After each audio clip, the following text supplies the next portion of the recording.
Good governance में एक चीज हो गई थी, रूल ऑफ लॉ, विधि का शासन। दूसरा था इक्विटी एंड इंक्लूसिवनेस। इक्विटी और इंक्लूसिवनेस का मतलब क्या है? इक्विटी का मतलब ये है कि हमको रिसोर्सेस का एलोकेशन किस बेसिस पे करना चाहिए। रिसोर्सेस के एलोकेशन का बेसिस क्या होगा, आधार क्या होगा। तो ऐसी गवर्नेंस जहां पे रिसोर्सेस के एलोकेशन का बेसिस इक्विटी एंड इंक्लूसिवनेस होता है, वैसी गवर्नेंस गुड गवर्नेंस होती है। अब बात आई कि इक्विटी और इंक्लूसिवनेस का मतलब क्या है। इक्विटी का मतलब यह है कि रिसोर्सेस का एलोकेशन का आधार या बेसिस स्टेटस और नीड होनी चाहिए। एक उदाहरण के थ्रू इसको देखते हैं। जैसे गवर्नमेंट जॉब्स, ये रिसोर्सेस है, राइट? सरकारी नौकरी, संसाधन है। तो इन सरकारी नौकरियों का एलोकेशन का बेसिस क्या होना चाहिए? क्या वो पूर्णतया मेरिट होनी चाहिए या वो इक्विटी होनी चाहिए? ये क्वेश्चन है। तो ऐसी गवर्नेंस जहां पे रिसोर्सेस के एलोकेशन का बेसिस इक्विटी भी होता है, उसको गुड गवर्नेंस बोलते हैं। तो ये कैसे इंश्योर होता है इक्विटी? अगर आप देखें तो भारत का कॉन्स्टिट्यूशन आरक्षण की व्यवस्था करता है, रिजर्वेशन, राइट? वो कहता है scheduled caste, scheduled tribe and other backward section, इनके लिए गवर्नमेंट जॉब में वो क्या करता है, रिजर्वेशन। तो रिजर्वेशन के थ्रू या आरक्षण के थ्रू इंश्योर क्या हो रहा है? इंश्योर ये हो रहा है कि ऐसी कम्युनिटीज जो वल्नरेबल है, जो मार्जिनलाइज्ड है, जो पिछड़ी है, जो हाशिए पर पड़ी हुई हैं, उनको मुख्य धारा में, मेन स्ट्रीम में इंक्लूड किया जाए। कैसे इंक्लूड किया जाएगा? By giving them, by providing them reservation. तो यहां पे जॉब्स का बेसिस या रिसोर्सेस के एलोकेशन का बेसिस इक्विटी भी है। हालांकि इंदिरा साहनी जजमेंट में रिजर्वेशन को 50% पे कैप कर दिया गया। तो भारत में रिसोर्सेस का एलोकेशन मेरिट और इक्विटी दोनों बेसिस पे होता है, योग्यता और समता।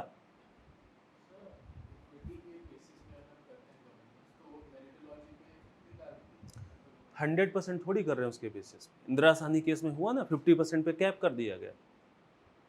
केवल एक बेसिस इक्विटी नहीं होगा, ठीक है? हम सबको बेनिफिट्स देंगे, बट स्पेशली ऐसे जो मार्जिनलाइज्ड हैं उनको ज्यादा फोकस करके काम करेंगे, राइट? तो यहां पे जैसे इन्होंने बोला कि क्या मेरिट प्रभावित नहीं होती, तो रिजर्वेशन को भी कैप कर दिया गया। इंदिरा साहनी जजमेंट में सुप्रीम कोर्ट ने बोला 50% से ज्यादा रिजर्वेशन नहीं दिया जा सकता। तो मेरिट भी है, इक्विटी भी है, राइट? तो गवर्नेंस कैसी होनी चाहिए? जो रिसोर्सेस के एलोकेशन में क्या बेसिस को ध्यान दे, किस आधार को माने? Equity and inclusiveness, right? Development का जो प्रोसेस होना चाहिए और डेवलपमेंट का जो बेनिफिट होना चाहिए, वो सबको एक्रीव करना चाहिए। ऐसा नहीं कि विकास केवल कुछ वर्गों का हो, विकास का लाभ केवल कुछ वर्गों को मिले, विकास का लाभ सबको मिले। ये होता है equity and inclusiveness. Government jobs है तो उनका लाभ सबको मिले, खासकर जो हाशिए पर पड़ा हुआ वर्ग है, जो मार्जिनलाइज्ड कम्युनिटी है, राइट? अगर आप उसको मेन स्ट्रीम में शामिल नहीं करोगे तो उससे नुकसान क्या होता है, बताइए? क्या नुकसान हो? नहीं, उससे क्या होगा? हाँ, उससे होगा क्या? इंटरनल सिक्योरिटी पढ़ा है तुम में से कितने लोग?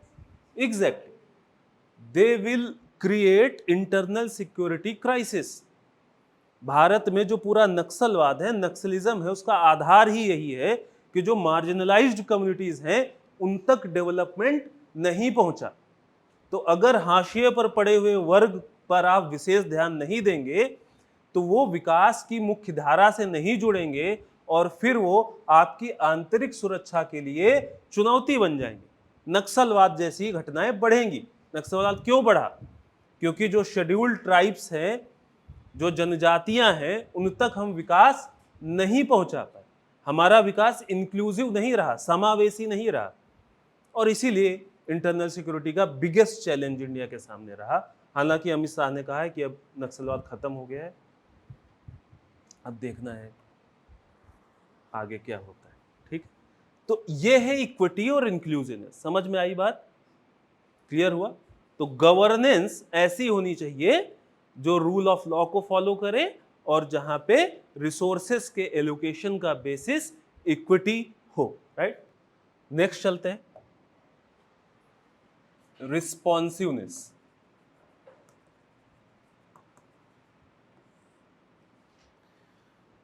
गुड गवर्नेंस का एक प्रिंसिपल ऐसे है कि जो प्रोसेसेस हैं और जो इंस्टीट्यूशंस हैं, यही था गवर्नेंस की डेफिनेशन, प्रोसेसेस एंड इंस्टीट्यूशंस। वो प्रोसेसेस एंड इंस्टीट्यूशंस ऐसे रन करें ताकि जो सिटीजन्स हैं, नागरिक हैं, उनकी सेवाओं की जो मांग है, उनकी जो डिमांड है वेरियस सर्विसेज की, वो टाइमली डिलीवर हो सके। जैसे एज सिटीजन आपकी सरकार से किन सर्विसेज की मांग रहती है? बिजली, पानी, birth certificate, death certificate, etcetera etcetera etcetera. ये सब सर्विसेज की डिमांड करते हैं आपकी? नहीं। Health services, education services. तो ये जो आपकी डिमांड है, इन पे टाइमली सरकार डिलीवर कर पाए।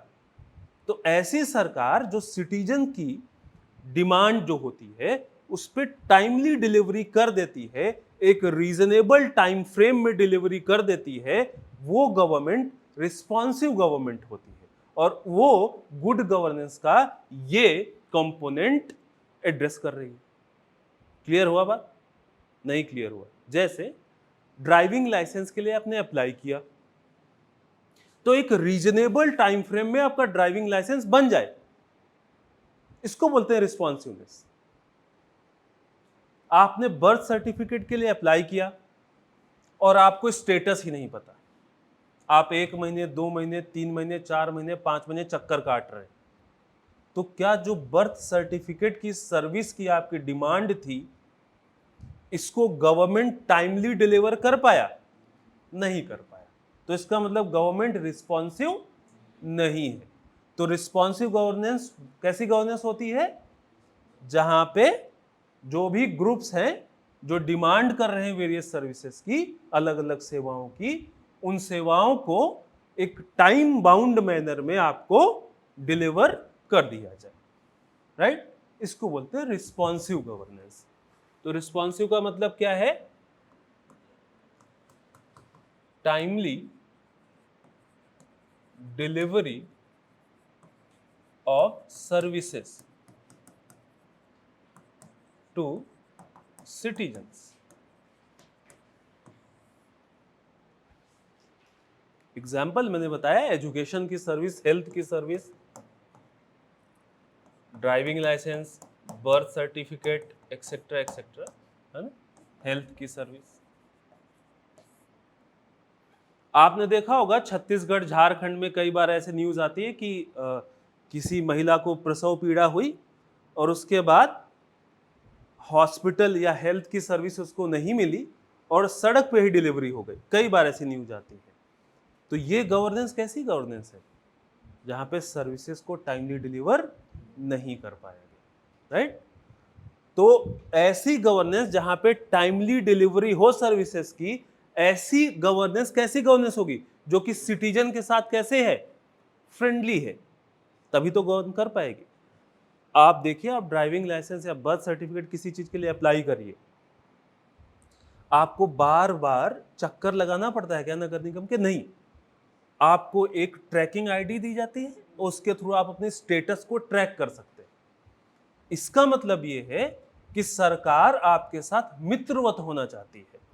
फ्रेंडली होना चाहती है कि आपको बहुत जटिलता फेस ना करनी पड़े। सर्विसेज की बात करते हैं जब, तो रिस्पॉन्सिव गवर्नेंस का मतलब ये भी होगा कि जो गवर्नमेंट है वो सर्विसेज के रेफरेंस में सिटीजन्स के साथ फ्रेंडली है, राइट। उसका ओरिएंटेशन कैसा है शासन का, वो नागरिकों के हित को ध्यान में रखते हुए गवर्न करती है, राइट।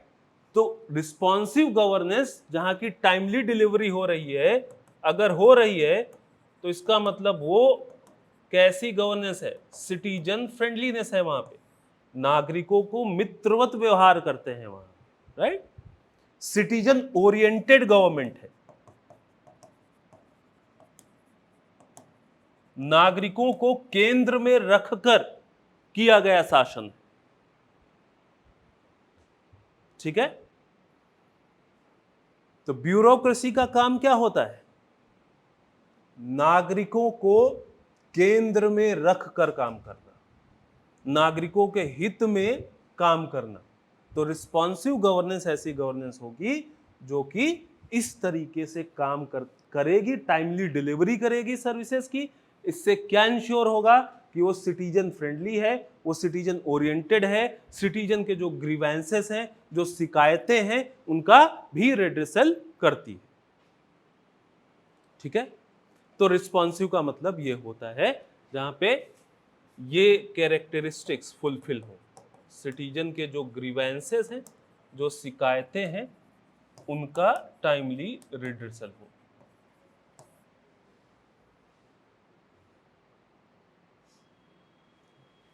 ठीक है, कोई कंफ्यूजन, कोई डाउट जो पूछना चाहते हो?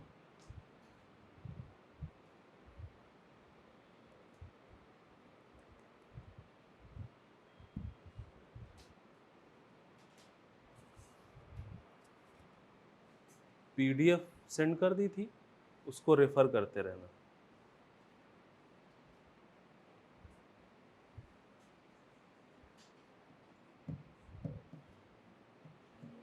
हाँ, नहीं आया समझ? बढ़िया बात है। क्या करोगे समझ?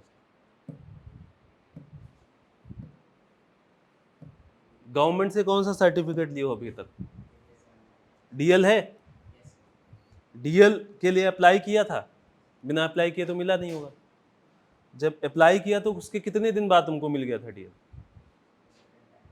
हाँ, 2 साल बाद, 5-6 महीने। तो एक रीजनेबल टाइम में तुमने सरकार से एक सर्विस की मांग की और सरकार ने उस रीजनेबल टाइम में तुमको सर्विस दे दी। तो सरकार का रिस्पांस कैसा है? अच्छा है ना, इसी को बोलते हैं रिस्पॉन्सिव गवर्नेंस, ठीक है। जब सरकार ऐसा कर रही है तो आपके साथ कैसा व्यवहार कर रही है सरकार? अच्छा। तो मतलब responsive governance is citizen friendly governance, वही है। अभी भी नहीं समझ आया?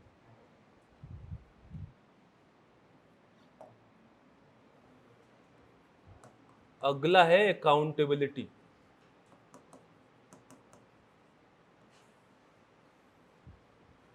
ये बड़ा इंपॉर्टेंट है समझ। बहुत बार आपने इसके पहले अकाउंटेबिलिटी टर्म सुना होगा या पढ़ा होगा। अकाउंटेबिलिटी के 4 कंपोनेंट्स होते हैं, ध्यान रखिएगा, ये बहुत महत्वपूर्ण है आपके लिए जानना। अकाउंटेबिलिटी का जो पहला कंपोनेंट है वो है आंसरेबिलिटी।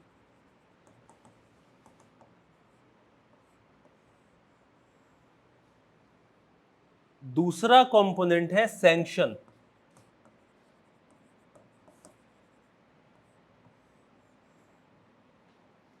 तीसरा कंपोनेंट है रिड्रेसल ऑफ ग्रीवेंस। और चौथा कंपोनेंट है सिस्टम इंप्रूवमेंट।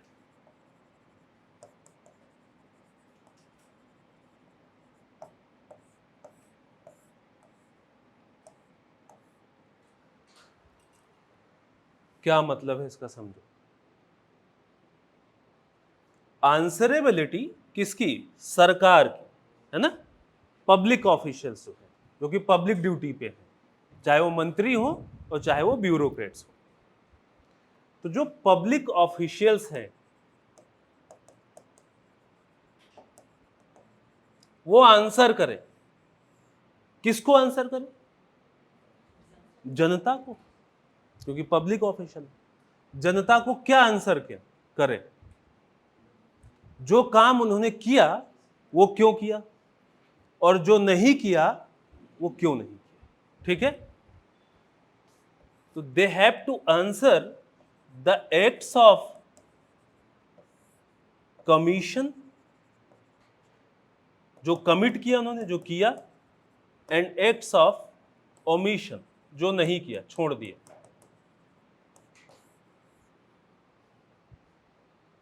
उनको बताना पड़ेगा कि उन्होंने जो किया वो क्यों किया, जो नहीं किया वो क्यों नहीं किया। एक उदाहरण देता हूं। हरदीप पुरी क्या है अभी? Petroleum minister. इस मिनिस्ट्री ने एक डिसीजन लिया कि एथेनॉल ब्लेंडिंग को 20% तक ले, राइट? तो अब हरदीप पुरी और पेट्रोलियम मिनिस्ट्री और उन ब्यूरोक्रेट्स को यह बताना पड़ेगा कि यह डिसीजन उन्होंने लिया तो क्यों लिया। समझ आ रही बात? तो उन्होंने बताया यह डिसीजन हमने इसलिए लिया ताकि हम इंपोर्ट को कम कर सके क्रूड ऑयल के। यह डिसीजन इसलिए लिया ताकि पोल्यूशन को कम किया जा सके। बताना पड़ेगा ये, क्योंकि हम लोकतंत्र में हैं। गुड गवर्नेंस अगर स्टेब्लिश करनी है तो गुड गवर्नेंस कैसी गवर्नेंस होती, जो अकाउंटेबल हो। अकाउंटेबल का मतलब, पहला मतलब जो किया वो क्यों किया। तो बताया ना इन्होंने, बताया कि नहीं बताया कि एथेनॉल ब्लेंडिंग 20% हमने इसलिए किया क्योंकि ये चीजें हमको अचीव करनी थी। तो लोकतंत्र में आपको उत्तरदायी, आपको मतलब पब्लिक ऑफिशियल्स को उत्तरदायी होना पड़ेगा। किसके प्रति? जनता के प्रति। उनको बताना पड़ेगा जो निर्णय लिया वो किस आधार पे लिया, और जो काम नहीं किया वो क्यों नहीं किया। ठीक है, जैसे जो नहीं किया वो क्यों नहीं किया। जैसे एग्जाम्पल के लिए आप देखिए, जो एमपीज होते हैं, मेंबर्स ऑफ पार्लियामेंट, वो पूछते हैं हमारे क्षेत्र में 50 अमृत सरोवर योजना के तहत तालाब बनने थे, क्यों नहीं बने।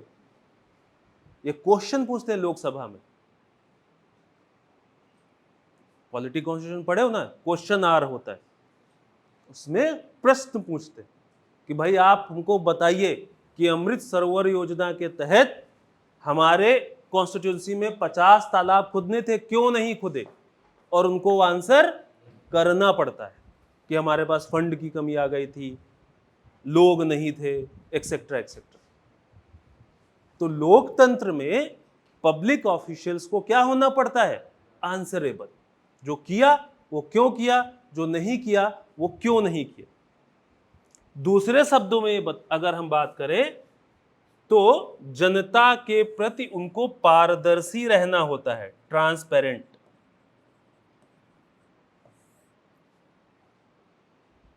बताना, ट्रांसपेरेंट होने का क्या मतलब है? बताना, राइट? तो पहला कंपोनेंट अकाउंटेबिलिटी का क्या होगा? आंसरेबिलिटी। अब दूसरा है सैंक्शन। सैंक्शन का मतलब होता है दंड। दंड, जो काम नहीं करना चाहिए था वो आपने कर दिया, और जो करना चाहिए था वो नहीं किया। एग्जाम्पल के लिए 20% एथेनॉल ब्लेंडिंग इन्होंने की। अगर ये साबित हो गया कि इस निर्णय को बहुत हैस्टी डिसीजन था, बहुत जल्दबाजी में लिया गया निर्णय था, बिना किसी साइंटिफिक बेसिस के था, तो क्या हो सकता है? जिन ब्यूरोक्रेट्स और जिन मिनिस्टर ने यह घोटाला किया उनके खिलाफ सुप्रीम कोर्ट, कैग और अल्टीमेटली जनता निर्णय लेगी 5 साल बाद और इनको सत्ता से उखाड़ फेंकेगी। समझ आई बात? तो दंड देना अकाउंटेबिलिटी का दूसरा कंपोनेंट है। सैंक्शन, जो लोग पावर होल्ड कर रहे हैं और जिन्होंने या तो कोई गलत निर्णय लिया या सही निर्णय जो नहीं लिया, उसके लिए उनपे क्या लगना चाहिए? दंड। क्योंकि ऐसा करके उन्होंने क्या किया है? अपनी जो जनता के प्रति उनका कर्तव्य था उसका पालन नहीं किया। तो these power holders who violated the rules, they must be punished। समझ आई बात? कोयला घोटाला हुआ, डिसीजन लिया गया कि कोयले के ब्लॉक का आवंटन first come first serve basis पे किया जाएगा। कैग ने हाईलाइट किया कि इसमें 1,80,000 करोड़ का घोटाला हुआ है। कोयले की मिनिस्ट्री और जो तत्कालीन कोल सेक्रेटरी थे उनके ऊपर सुप्रीम कोर्ट ने क्या किया? उनको दंड दिया, सैंक्शन दिया, मुकदमा चल रहा है। समझ आई बात? तो अकाउंटेबिलिटी केवल आंसरेबिलिटी नहीं होता, ध्यान रखिएगा, दंड भी है उसमें, सैंक्शन। अब तीसरा कंपोनेंट है रिड्रेसल। देखो 20% ब्लेंडिंग का इन्होंने डिसीजन लिया और मान लो पाया गया कि इन्होंने गलत डिसीजन लिया, राइट? ये पाया गया कि इन्होंने जल्दबाजी में बिना किसी साइंटिफिक एविडेंस के ये डिसीजन लिया था। उससे हुआ क्या? उससे हुआ ये कि 5 करोड़ लोगों के 4 व्हीलर्स खराब हो गए। अब अकाउंटेबिलिटी में थर्ड पार्ट है रिड्रेसल। उन 5 करोड़ लोगों को या तो सरकार कंपनसेट करे या उनकी गाड़ियां वापस मंगाए और नई गाड़ियां दे। समझ आ रही बात? जो शिकायत थी आपका उसका निवारण भी तो होना चाहिए। केवल दंड देने से क्या हो जाएगा? मेरी गाड़ी सुधर जाएगी क्या? समझ आ रही बात? तो अगला कंपोनेंट है जो ग्रीवेंस था, जो शिकायत थी, वो शिकायत एड्रेस होनी चाहिए। अब वो शिकायत ना रहे,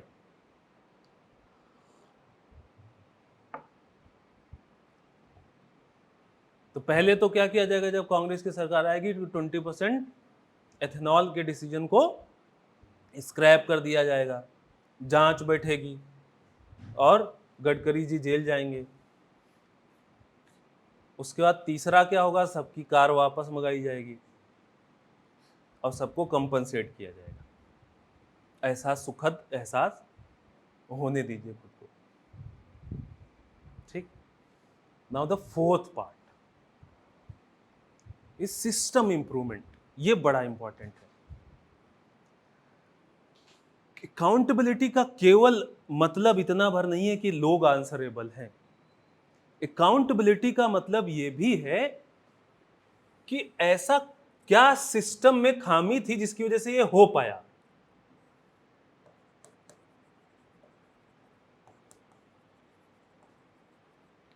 आप उस सिस्टम को देखो जिसकी वजह से ये हो पाया। किस प्रकार ये निर्णय ले में ये सक्षम हो गए और अब आगे से ऐसा ना हो, इसलिए हम सिस्टम में बदलाव करेंगे। तो बदलाव ये किया गया, एग्जाम्पल के लिए यही 20% ब्लेंडिंग की बात कर रहे हैं। बदलाव मान लो ये किया गया कि जब भी कोई भी गवर्नमेंट कोई डिसीजन लेती है इस प्रकार का जिससे पब्लिक लाइफ प्रभावित होगी, तो this decision must be based on NITI Aayog report. जब तक नीति आयोग की रिपोर्ट नहीं आएगी, साइंटिफिक बेसिस नहीं दिया जाएगा उसका, उसके प्रॉज और कॉन्स नहीं होंगे पता, तब तक निर्णय नहीं लिया जा सकता। बात आई समझ? तो क्या अगली बार ऐसा कोई निर्णय लिया जा सकता है अब? क्यों? क्योंकि आपने सिस्टम में जो खामी थी वो आपने सुधार दी। तो अकाउंटेबिलिटी का चौथा कंपोनेंट है सिस्टम इंप्रूवमेंट। दोबारा इस तरीके की मिस्टेक्स ना हो।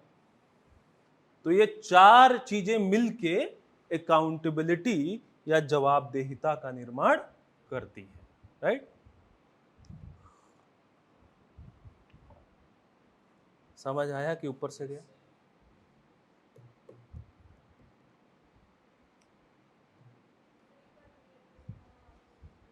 रिड्रेसल का मतलब ये था बेटा कि 20% एथेनॉल ब्लेंडिंग तुम्हारा फ्यूल गया तुम्हारी कार में, राइट? तो नितिन गडकरी को फांसी देने से तुम्हारी कार थोड़ी सुधर जाएगी। हाँ, एग्जैक्टली। तुम्हारी जो शिकायत थी उस शिकायत पे कुछ काम करेगी ना सरकार।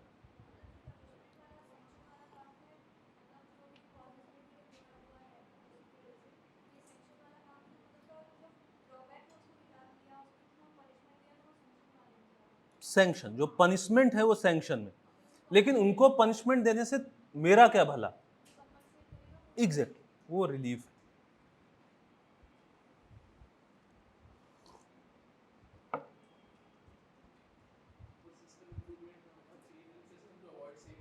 एग्जैक्टली, सिस्टम में ऐसा क्या बदलाव करें जिससे अगली बार सिमिलर मिस्टेक्स ना हो, ये होता है सिस्टम इंप्रूवमेंट।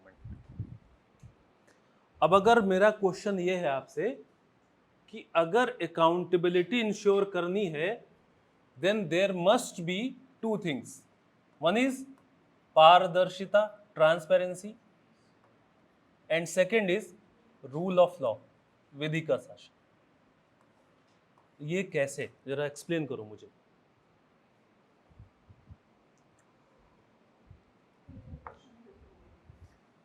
मेरा क्वेश्चन ये है कि अकाउंटेबिलिटी के लिए ये दो चीजें होनी मैंडेटरी हैं, कैसे, क्यों?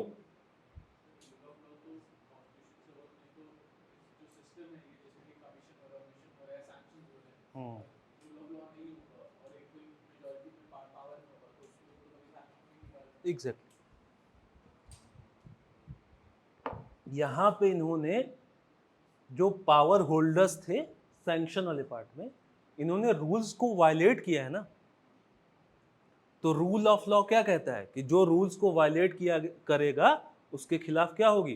कार्रवाई। तो सैंक्शन तभी संभव है जब किसी कंट्री में रूल ऑफ लॉ हो। और ट्रांसपेरेंसी तो मैंने बता ही दिया था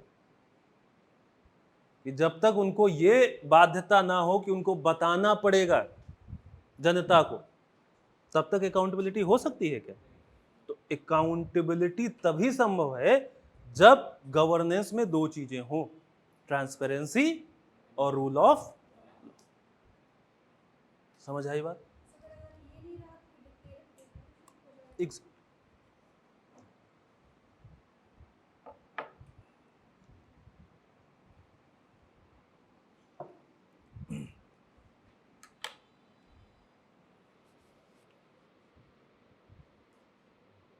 अब आप एक कोई हालिया निर्णय सरकार का लीजिए और उस पे इस फ्रेमवर्क के तहत चारों कंपोनेंट्स में राइटिंग करिए।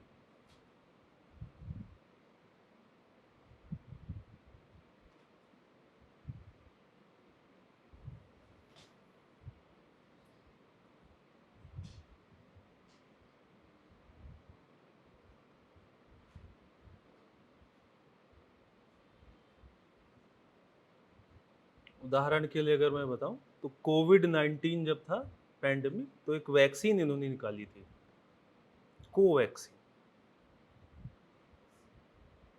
बाकी आप लोग समझदार हैं।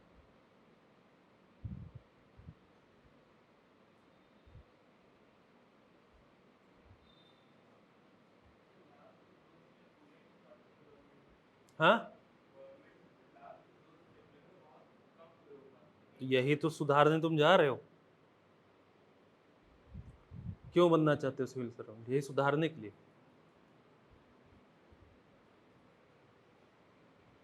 Transparency will ensure accountability, media and public disclosure, social audits.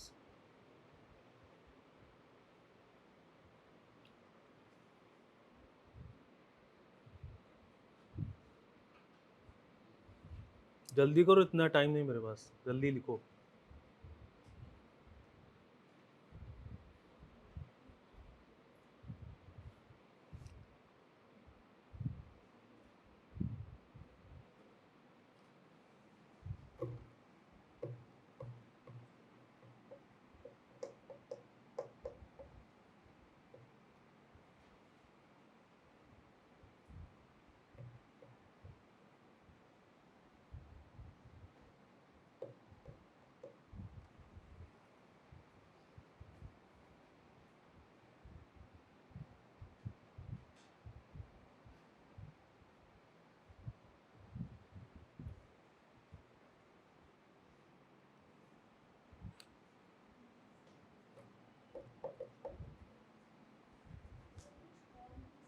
कुछ लिखो, जो मना है वो लिखो।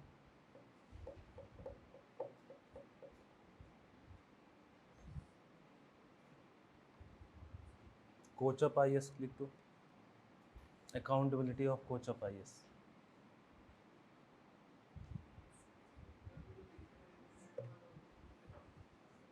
कुछ भी लिखो, बट लिखो।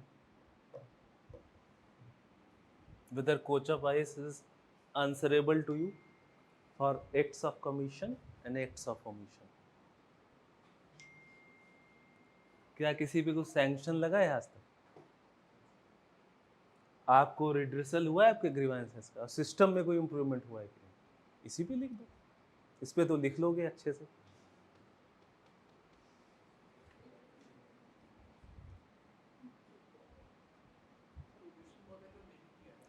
ओमिशन जो छोड़ दिया, जो नहीं की।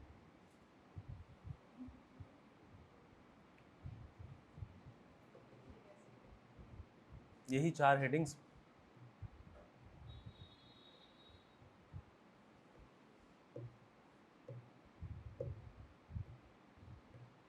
अभी गडकरी जी ने दिल्ली देहरादून एक्सप्रेसवे बनाया था 12,000 करोड़ की लागत से, और पहली ही बारिश में जगह जगह गड्ढे हो गए।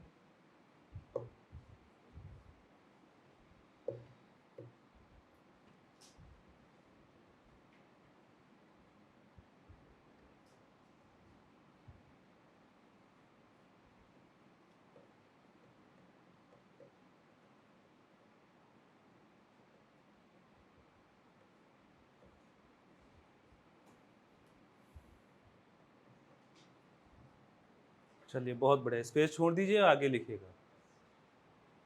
IGRS portal by UP government. Abhishek, सही है आपका, IGRS पोर्टल है यूपी गवर्नमेंट। चलिए नेक्स्ट आते हैं, अकाउंटेबिलिटी होगी, कंसेंसस ओरिएंटेशन।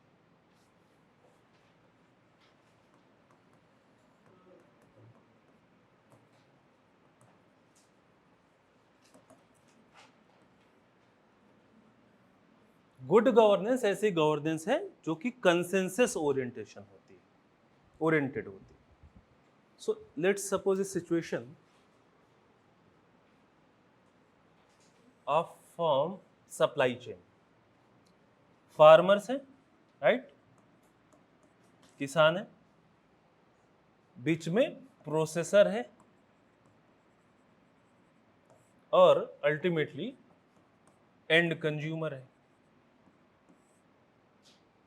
ये 3 अलग अलग इंटरेस्ट ग्रुप हैं, है कि नहीं? फार्मर क्या चाहता है कि उसके प्रोड्यूस के लिए उसको महंगा सा महंगा उसका प्रोडक्ट बिके, राइट? यही चाहता है ना, कि उसका जो प्रोड्यूस हो, उसकी जो प्राइस हो, वो जितना ज्यादा हो सके उतना बढ़े। प्रोसेसर क्या चाहता है? प्रोसेसर ये चाहता है कि यहां से ये कम से कम प्राइस पे खरीदे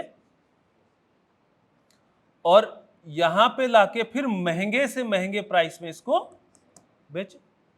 इसका इंटरेस्ट ये है, समझ आई? और कंज्यूमर क्या चाहता है कि जो इसको मिल रहा है, उत्पाद, जो प्रोडक्ट इसको मिल रहा है, उस प्रोडक्ट का प्राइस क्या हो, कम से कम। यही है। अब ये 3 अलग अलग हितधारक हैं, इंटरेस्ट ग्रुप्स हैं, जिनके हित एक दूसरे से क्या हो रहे हैं, टकरा रहे हैं, कन्फ्लिक्ट में है कि नहीं? अब सरकार कैसे निर्णय लेगी बताइए? सुशासन ये कहता है कि सरकार पहले इन 3 अलग अलग हितों पर एक कंसेंसस बनाएगी। एक कंसेंसस मतलब कुछ ऐसा करे जिससे इनका भी हित थोड़ा फुलफिल हो जाए, इनका भी हो जाए और इनका भी हो जाए। समझ आ रही बात? तो सरकार सुशासन तब कर पाएगी जब जितने भी इंटरेस्ट ग्रुप हैं उन सब के अलग अलग इंटरेस्ट को एक कॉमन प्लेटफॉर्म पे ले पाएगी, जो कि सबके लिए बेस्ट पॉसिबल रिजल्ट हो। समझ आई बात कि नहीं? तो सरकार ने फार्म लॉज 2020 पास किया था।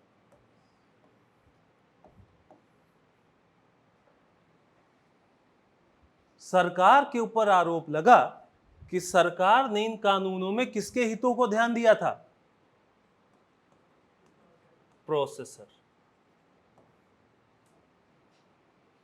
किसके हितों को ध्यान नहीं दिया था? किसान। तो क्या हुआ? रिजल्ट क्या हुआ? किसानों ने आंदोलन कर दिया और इन कानूनों को वापस लेना पड़ा। तो ये गुड गवर्नेंस के खिलाफ जाता है। अगर पहले आपने इनको इनको इनको तीनों के इंटरेस्ट को समझा होता और फिर एक कॉमन पॉइंट पे आए होते और फिर एक निर्णय लिया होता तो कंसेंसस से लिया गया डिसीजन होता और ऐसा निर्णय सबको एक्सेप्टेबल होता। बात आई समझ कि नहीं? तो निर्णय कैसे लिए जाने चाहिए? निर्णय इस प्रकार से लिए जाने चाहिए जहां पे अलग अलग इंटरेस्ट ग्रुप को एक कॉमन पॉइंट पे लाएं और वो कॉमन पॉइंट पूरी सारी कम्युनिटीज के बेस्ट इंटरेस्ट में हो। समझ आई बात? ये तरीका होता है। अब आप बताइए, जैसे भारत के नागरिकों की अगर मांगों की बात करें, अलग अलग कास्ट, अलग अलग रीजन्स, अलग अलग रिलीजन्स, है ना? इंटरेस्ट ग्रुप क्या है हमारे? Caste based, religion based, region based, class based. ये सब इंटरेस्ट ग्रुप है कि नहीं? एक तरफ अमीर है, एक तरफ गरीब है, एक तरफ नॉर्थ इंडिया है, एक तरफ साउथ इंडिया है, हिंदूज हैं, मुस्लिम्स हैं, अपर कास्ट है, लोअर कास्ट है। इन सब के इंटरेस्ट ग्रुप डिफरेंट है, राइट? अब सरकार किस तरीके से गवर्न करे? सरकार ने क्या बोला कि चलो भाई नॉर्थ इंडिया और south India 15th finance commission, इसने बोला जो सेंटर से स्टेट्स को डिवोल्यूशन होता है फंड्स का, वो उसका एक बेसिस क्या रहेगा? जनसंख्या, पॉपुलेशन। जैसे ही उसने बोला कि डिवोल्यूशन का बेसिस पॉपुलेशन रहेगा, साउथ इंडियन स्टेट्स उखड़ गए। क्यों? क्योंकि यहां की जनसंख्या, साउथ इंडियन स्टेट्स की जनसंख्या कम है। तो उन्होंने क्या कहा, इस तरीके से तो हमको कम पैसा मिलेगा। समझ आई बात कि नहीं? आपने कहा था जनसंख्या को नियंत्रित करो, हमने जनसंख्या को नियंत्रित कर लिया। नॉर्थ इंडियंस ने चूहों की भांति काम करते रहे और अब हमने कंट्रोल किया, उन्होंने कंट्रोल नहीं किया। तो उनको पनिशमेंट मिलनी चाहिए थी, हमको प्रेज मिलनी चाहिए थी। हो उल्टा रहा है, नॉर्थ इंडिया को ज्यादा पैसा दे रहे, साउथ को कम दे रहे। तो नॉर्थ इंडिया बनाम साउथ इंडिया हो गया। नॉर्थ इंडिया ने कहा हम गरीब हैं, हमको ज्यादा पैसा चाहिए। तो सरकार ने कैसे काम किया? सरकार ने बोला कि देखो, एक क्राइटेरिया तो हम पॉपुलेशन रखेंगे फंड्स डिवॉल्व करने, ये किसको खुश किया ये चीज? नॉर्थ इंडिया को।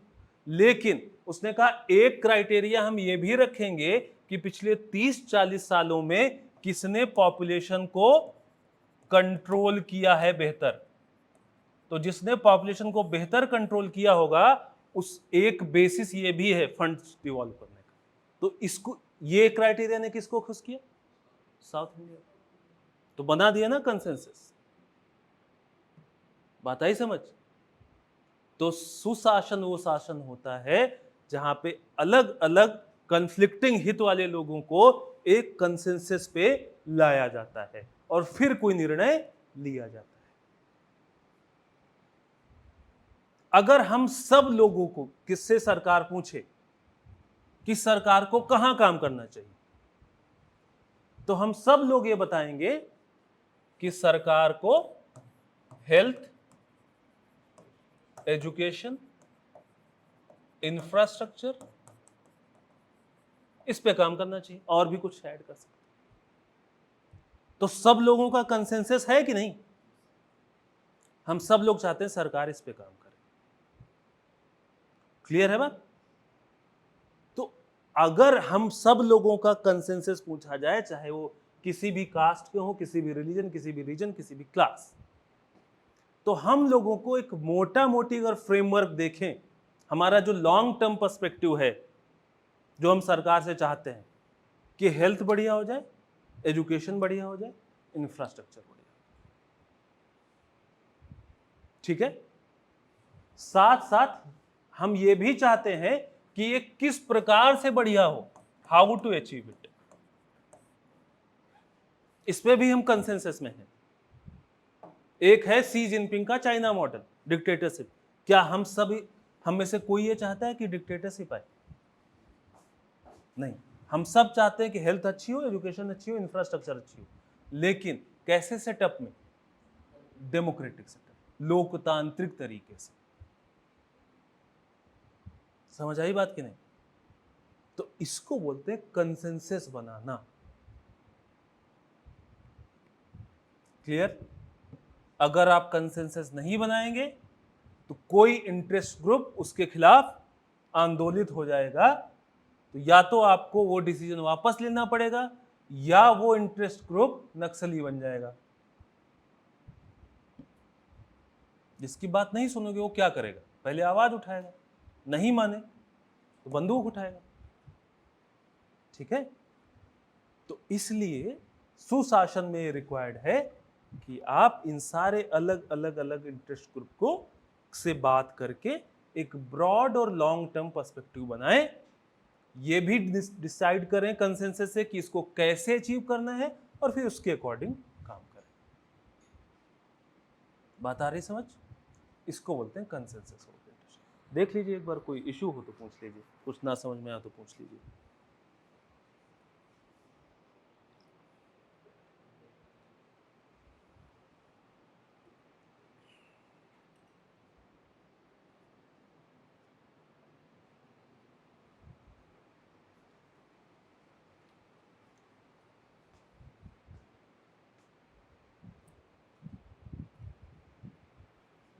हम्म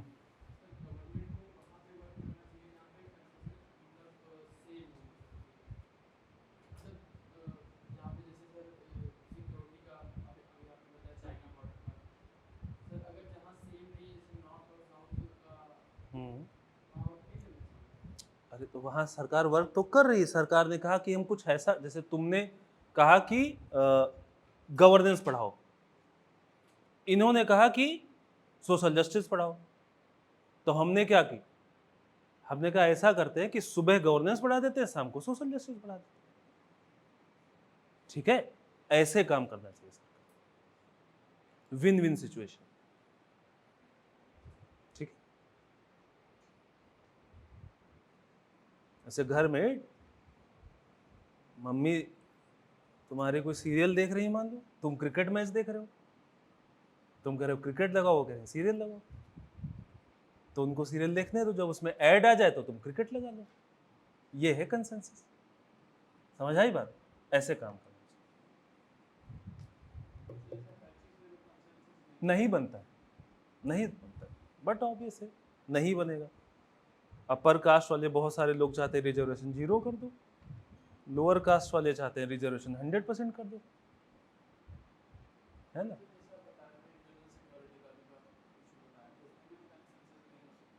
कंसेंसस नहीं बनता है, इसीलिए तो समस्याएं हैं,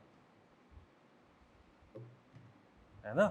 सरकार को इस तरफ काम करते रहना चाहिए बस, कि कोई निर्णय लो तो देख लो सारे इंटरेस्ट ग्रुप फुलफिल हो रहे हैं कि नहीं। ठीक है, आगे बढ़े।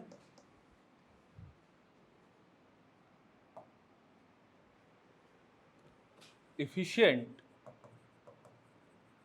सरकार को शासन करते समय कुशल होना चाहिए और प्रभावी होना चाहिए। इफिशिएंट एंड इफेक्टिव, इसका क्या मतलब? इफिशिएंसी का क्या मतलब?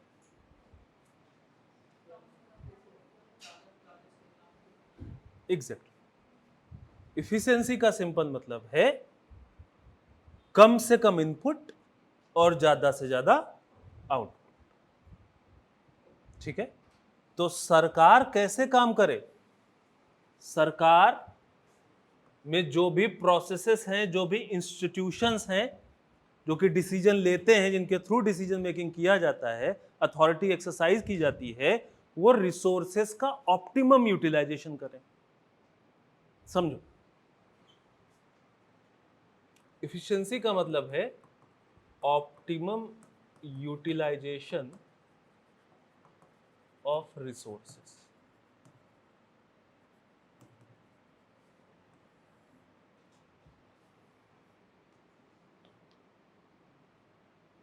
जैसे मान लो किसी डिस्ट्रिक्ट में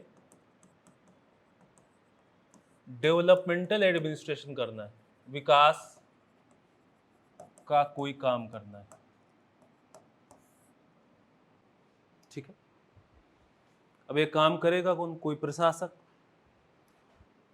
तो सरकार ने इस डेवलपमेंटल एडमिनिस्ट्रेशन को करने के लिए, विकास के इस काम को करने के लिए एक एसडीएम हायर किया थ्रू कंडक्टिंग यूपीपीसीएस एग्जाम या यूपीएससी एग्जाम। अब इसको ये सैलरी देंगे, मान लो 1 लाख रुपए पर मंथ। ये रिसोर्स यूटिलाइज हो रहा है। 1 लाख रुपए कहां से आया सरकार के पास? आपका हमारा पैसा। समझ आई बात? तो जो काम एक एसडीएम कर रहा है, वो काम इन्होंने 10 एसडीएम को दे रखा है। जो काम 1 लाख रुपए में हो सकता है, वो काम अब कितने में हो रहा है? 10 लाख रुपए। तो क्या रिसोर्सेस का ऑप्टिमम यूटिलाइजेशन यहां पे हो रहा है? नहीं। तो ऐसा नहीं होना चाहिए।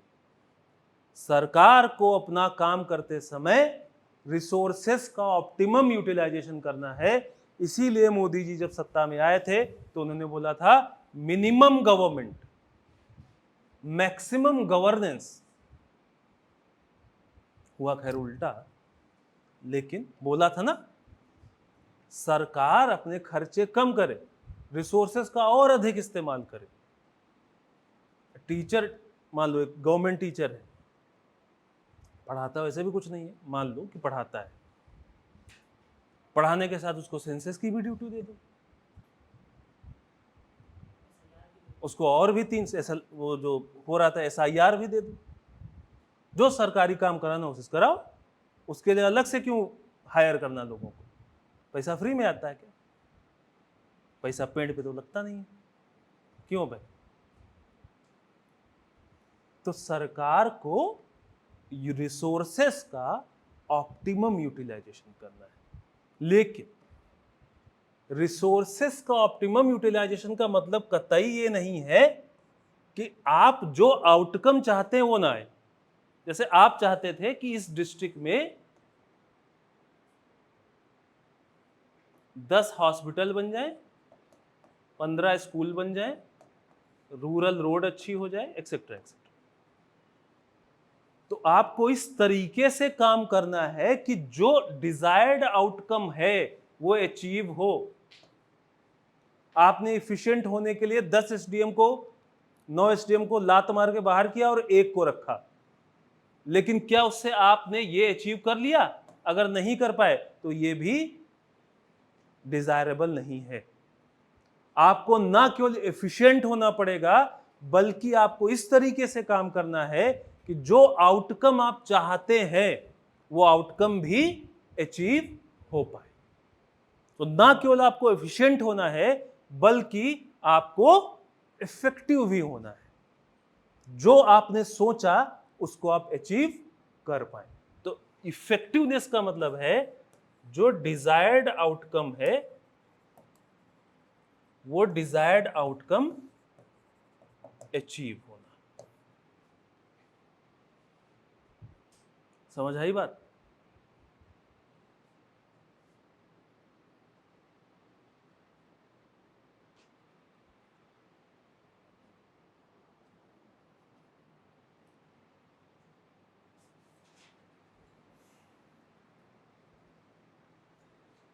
जैसे अभी घोड़करी जी ने लखनऊ कानपुर एक्सप्रेसवे बनाया, अभी उद्घाटन हुआ ना कुछ दिन पहले।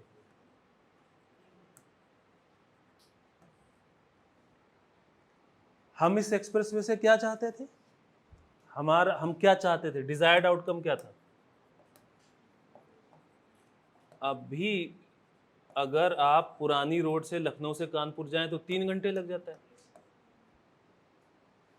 लॉजिस्टिक्स कॉस्ट बढ़ जाती है कि नहीं आपकी? आपका समय, वैसे आपका समय तो मूल्यवान नहीं है, लेकिन कुछ लोगों का होता है, तो उनका ट्रेवल में ही टाइम चला जाता है। किसी ने बहुत अच्छा ये बोला था कि जो ट्रेवल में ज़्यादा टाइम गुजारते हैं वो उनका जीवन कभी सफल नहीं होता। मतलब ट्रेवल में ऐसा बिना किसी मतलब के जो चीज़ 3 घंटे में कर रहे हो। डिजायर्ड आउटकम ये था, हम चाहते ये थे कि लखनऊ से कानपुर 30 मिनट में पहुंच जाए, ये चाहते थे। तो हमने इस डिजायर्ड आउटकम को फुलफिल करने के लिए क्या बनाया? लखनऊ कानपुर एक्सप्रेस। अब वास्तविकता यह है कि 30 मिनट में पहुंच जा रहे हैं। तो उस डिसीजन से क्या रहा? हम इफेक्टिव रहे कि नहीं? प्रभावी रहे कि नहीं? जो चाह रहे थे वो अचीव कर लिया, लेकिन क्या एफिशिएंट रहे? ये क्वेश्चन है। एफिशिएंट रहे कि नहीं रहे? जितना पैसा लगा इसको बनाने में, क्या मान लो 10,000 करोड़ लगा, तो क्या ये काम 8,000 करोड़ में नहीं हो सकता था? अगर ये काम 2 साल में हुआ, तो क्या ये काम 1 साल में नहीं हो सकता था? समझ में आया इफिशियंसी क्या होती है और इफेक्टिवनेस क्या होती है? ठीक है। तो सरकार ऐसे काम करे कि वो ना केवल कुशल तरीके से काम करे, बल्कि प्रभावी तरीके से काम करे। दोनों चीजें एक साथ होनी चाहिए, इफिशिएंट एंड इफेक्टिवनेस। राइट? समझ आया?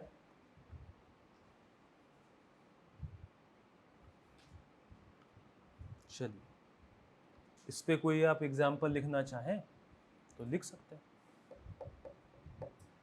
नहीं लिखना चाहें तब भी बहुत अच्छी बात है।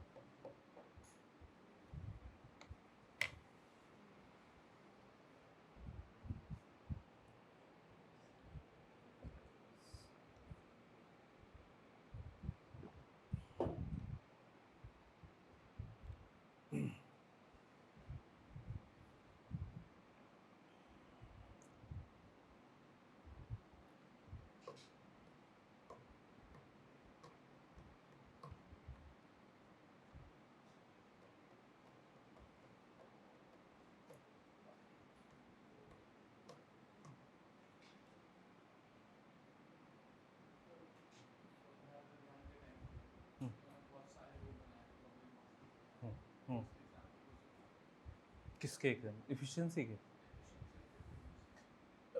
अगर देखो, फॉर एग्जांपल स्वच्छ भारत मिशन जो था, उसका एक आउटकम, डिजायर्ड आउटकम ये था कि जीरो डेफिकेशन, ओपन जीरो।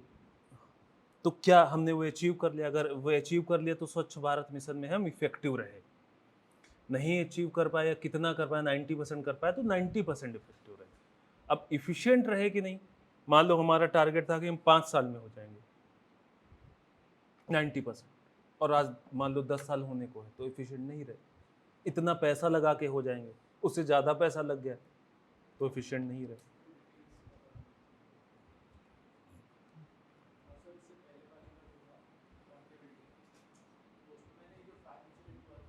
हम्म हम्म हम्म हम्म हम्म हम्म कम बच्चों को मिला जो मर हम्म बहुत बढ़िया, एक्सीलेंट। बाकी सब लोग क्या करते थे? तो सोते रहते बस।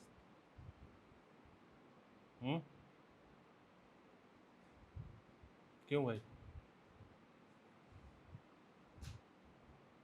नींद बड़ी चीज है, सर ढक के सोइए।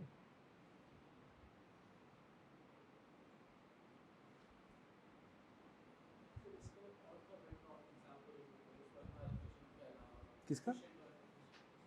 इफिशिएंसी और इफेक्टिवनेस? यार बहुत हो सकता है। जैसे कॉमनवेल्थ जब गेम्स हुए थे तो हमारा जो डिजायर थी कि कॉमनवेल्थ गेम के थ्रू हम पूरे वर्ल्ड में एक बहुत स्ट्रॉन्ग मैसेज दें कि हमने कितनी अच्छी तरीके से कॉमनवेल्थ गेम्स को कंडक्ट किया। अब हमने अच्छी तरीके से वास्तविकता में कंडक्ट किया, जो डिजायर्ड आउटकम था वो गया कि इंडिया अब इतना एडमिनिस्ट्रेशन इसका अच्छा है कि इतने बड़े वैश्विक गेम को भी कंडक्ट कर सकता है। बट जो चेयर 800 में मिल सकती थी वो हमने 1600 में खरीदी, तो एफिशिएंट नहीं थी, इसीलिए बोला गया कॉमनवेल्थ गेम्स में घोटाला हो गया। बिल्कुल एफिशिएंट भी है, इफेक्टिव भी है। इसरो शायद भारत में एकमात्र ऐसा इंस्टीट्यूशन है जो एफिशिएंट भी है, इफेक्टिव भी है।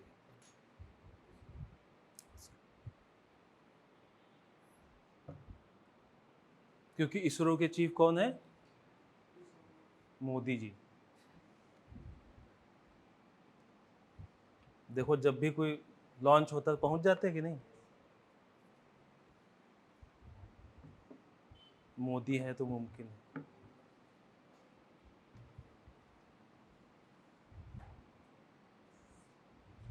मंगल से उनका बचपन का नाता रहता है। बचपन में वही गुल्ली डंडा खेलते थे मंगल ग्रह पे। आगे चले।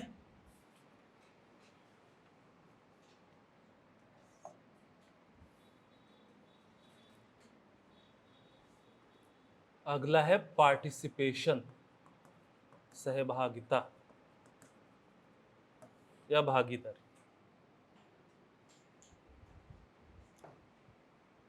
गुड गवर्नेंस का या सुशासन का एक प्रमुख स्तंभ है पार्टिसिपेशन, सहभागिता। किसकी सहभागिता? सहभागिता समाज के सभी वर्गों की, all sections of society.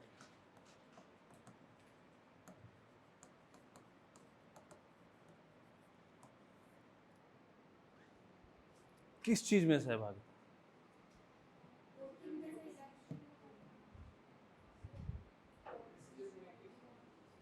Decision making, उनके इम्प्लीमेंटेशन, उनके मॉनिटरिंग और सुपरविजन। हाँ भाई, क्या कहते हो? मैं कांग्रेस को वोट देता हूं?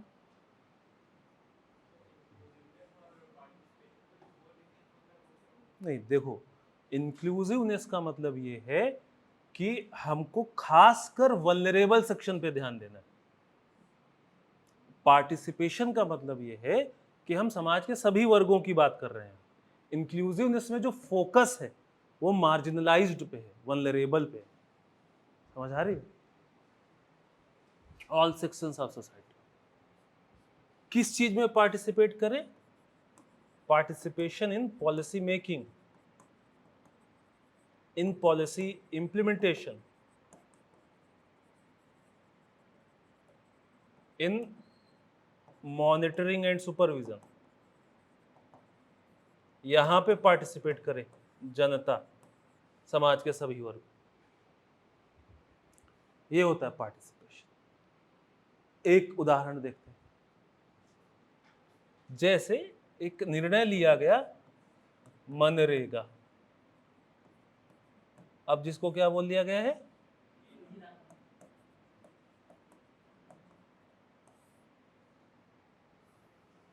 तो मनरेगा एक नीति बनाई गई जिसके तहत ये हुआ कि जो अनस्किल्ड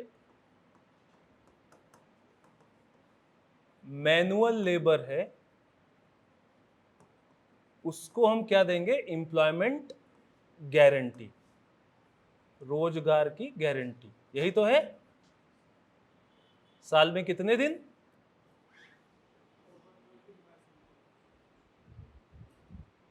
पढ़ लिया करो, 100 डेज। अब बदल गया हो, जो जी राम जी में बदल दिया हो, बढ़ा दिया। खैर, तो ये पॉलिसी बनाई गई कि अनस्किल्ड मैनुअल लेबर को इतने दिन की रोजगार की गारंटी देंगे। क्वेश्चन ये था कि कब, जब ये नीति बनाई गई तो क्या समाज के सारे वर्गों से पूछा गया? हाँ, पूछा गया। जब ये बिल पास हुआ तो ये बिल पब्लिक कंसल्टेशन के लिए ओपन कर दिया गया। आप जाइए बताइए, नहीं 100 नहीं, 500 दिन तो ज्यादा हो गया एक साल में, 200 दिन का रोजगार। महिलाओं ने कहा हमको रिजर्वेशन दो, हमको हर जगह रिजर्वेशन चाहिए, यहाँ पे भी चाहिए, इतना परसेंटेज महिलाओं को मिलना चाहिए। सबने अपने अपनी बातें रखी, सरकार ने एक बीच का पॉइंट कुछ निकाला और वहां पे सबकी बातों को सुनते हुए एक निर्णय ले दिया। ठीक है बात? तो ये क्या हो गया, पॉलिसी मेकिंग में पार्टिसिपेशन। फिर इम्प्लीमेंटेशन,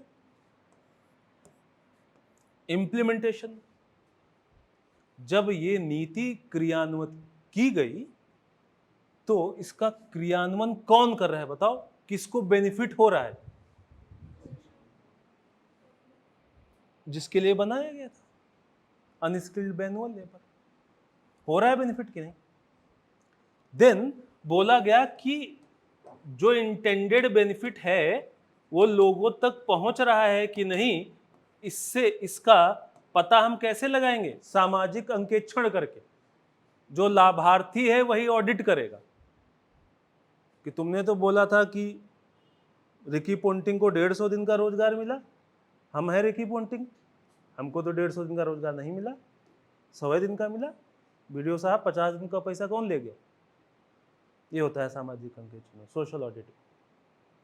तो जनता के हर वर्ग को नीति निर्माण, नीति के क्रियान्वयन और उसकी मॉनिटरिंग और सुपरविजन में पार्टिसिपेशन देना, उसको ये अवसर देना कि वो पार्टिसिपेट कर पाए, ये है गुड गवर्नेंस।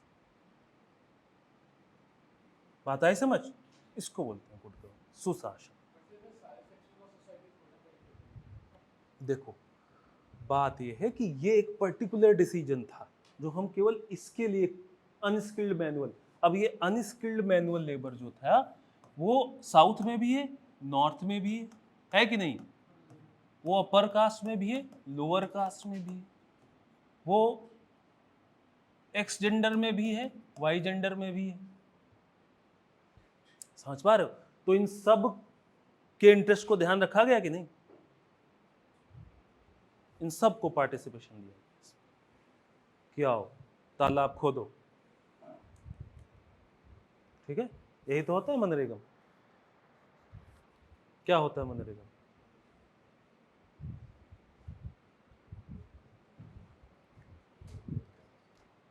ऐसा सड़ा हुआ चेहरा बनाए बैठे हो तुम लोग भाई, हैं? मछली मारो, मत्स्य पालन, मत्स्य संपदा योजना। खैर, तो इसको बोलते हैं पार्टिसिपेशन। अब क्वेश्चन यहां पे कैसा है कि ये पार्टिसिपेशन होना तो अच्छी बात है, लेकिन ये पार्टिसिपेशन कैसा होना चाहिए? ये पार्टिसिपेशन इन्फॉर्म्ड होना चाहिए, और ऑर्गेनाइज्ड होना चाहिए। जैसे पार्टिसिपेशन का जो सबसे बड़ा मेला भारत में होता है वो क्या है? इलेक्शन में वोटिंग होता है कि नहीं? अब आपको सामान्यतः अगर आपसे बात की जाए तो इलेक्शन में वोटिंग कैसे की जानी चाहिए, किस आधार पे की जानी चाहिए? कि क्या आपको शिक्षा मिली कि नहीं, क्या आपको रोजगार मिला कि नहीं, क्या आपको स्वास्थ्य मिला कि नहीं, यही है, इसी आधार पर निर्णय लेना चाहिए। लेकिन हम निर्णय किस आधार पर लेते हैं? एक रात पहले पौवा पियाया कि नहीं किसी ने, इस आधार पर लेते हैं ना। तो क्या आपका जो पार्टिसिपेशन था वो इन्फॉर्म्ड था? इन्फॉर्म्ड डिसीजन नहीं था आपका, ठीक है, लालच में लिया गया डिसीजन था कि आएगा तो रोज पौवा पियाएगा, यही है ना, इन्फॉर्म्ड डिसीजन नहीं था। तो जो पार्टिसिपेशन होना चाहिए वो पार्टिसिपेशन इन्फॉर्म्ड होना चाहिए, आपको पता होना चाहिए इसका कॉन्सिक्वेंस क्या है। जब आप धर्म को आधार बनाकर किसी नेता को चुनेंगे तो उसका consequence, be ready for that consequence. लेकिन आपको तो पता ही नहीं था। सब्जेक्टिव है, बट कम से कम आपको अपने बारे में ये पता होना चाहिए कि आपको क्या चाहिए, आप जो निर्णय ले रहे हो क्यों ले रहे हो, इन्फॉर्म्ड होना चाहिए आपका डिसीजन। एक एग्जांपल और देता हूं इसमें, क्या बोलते थे इसको यार, इसमें वॉम्ब को रेंट किया जाता है, हाँ क्या, फिर से बोलो, सरोगेसी। सरोगेसी, तो सरोगेसी में ट्राइबल वीमेंस को पकड़ते थे सरोगेट मदर की तरह। अब ट्राइबल वीमेंस को, अच्छा, उनकी कंसेंट लेते थे कि आप अपना वोम रेंट करना चाहते हैं कि नहीं। अब उनको क्या पता, उनको तो लग रहा है 1 लाख रुपए मिल रहा है, क्या उनको लॉन्ग टर्म कॉन्सिक्वेंसेस पता है फ्रीक्वेंट प्रेगनेंसी के? नहीं पता। उसने कंसेंट दे दी, लेकिन क्या वो इन्फॉर्म्ड कंसेंट है? नहीं। उसको लगता है 1 लाख रुपए तो बहुत है, पर वो 5 लाख का उसका बाद में हेल्थ पे खर्चा करा डाले, वो चीज को नहीं। तो आपका जो निर्णय होना चाहिए जब आप पार्टिसिपेट कर रहे हैं किसी चीज में, तो इन्फॉर्म्ड डिसीजन होना, राइट। दूसरा and more important, your decision must be for ensuring participation, communities must be organised. आप संगठित बनो। देखो समझो, किसान जो थे, फार्मर्स, इन्होंने भारतीय किसान यूनियन के संगठन के तले क्या किया? संगठित हुए कि नहीं? एक लीडर बना इनका, कुछ रूल्स बने, कुछ कार्डर बना, और इन्होंने एक ऑब्जेक्टिव के तहत आंदोलन किया, क्या? कि किसान कानून वापस। और अल्टीमेटली सरकार को क्या करना पड़ा? कानून वापस लेने पड़े। तो पार्टिसिपेशन हुआ कि नहीं? हुआ ना, डिसीजन जो लिया उसको वापस लेना पड़ा, पार्टिसिपेशन हुआ। लेकिन ये कब संभव हो पाया? अगर ये 4 किसान कुछ और बोलते, 4 कुछ और बोलते, 5 कुछ और बोलते, तो 2-2 लाठी देके घर बैठो। लेकिन इन्होंने कहा हमारी एक ही मांग, किसान कानून, काले कानून वापस। संगठित है। हमारी तरफ से कौन निगोशिएट करेगा? हमारा नेता राकेश डकैत, ठीक। तो ऑर्गेनाइज अगर आप होंगे तो आप बेटर पार्टिसिपेट कर पाएंगे डिसीजन मेकिंग में या गवर्नेंस में। तो participation must be informed and organised, ठीक है। अब ये ऑर्गेनाइज्ड और इन्फॉर्म्ड पार्टिसिपेशन के लिए रिक्वायरमेंट क्या है? क्या रिक्वायरमेंट बताइए? अवेयरनेस, ठीक है। आर्टिकल 19 में आपको एक अधिकार दिया गया है, किस चीज का? फ्रीडम ऑफ एसोसिएशन, संगठन बनाने का अधिकार दिया गया है कि नहीं? तो इन्होंने संगठन बना दिया, किसानों को कर दिया ऑर्गेनाइज।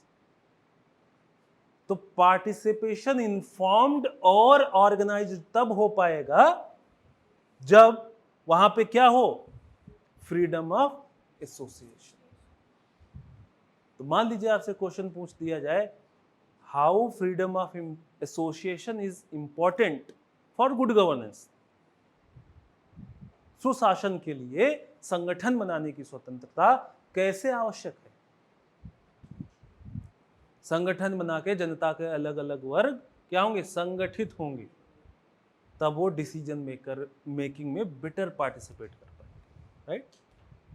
और उस देश में ना केवल संगठन बनाने की आजादी होनी चाहिए, बल्कि जो नागरिक समाज है वो नागरिक समाज भी उसको बेहतर स्पेस मिलना चाहिए।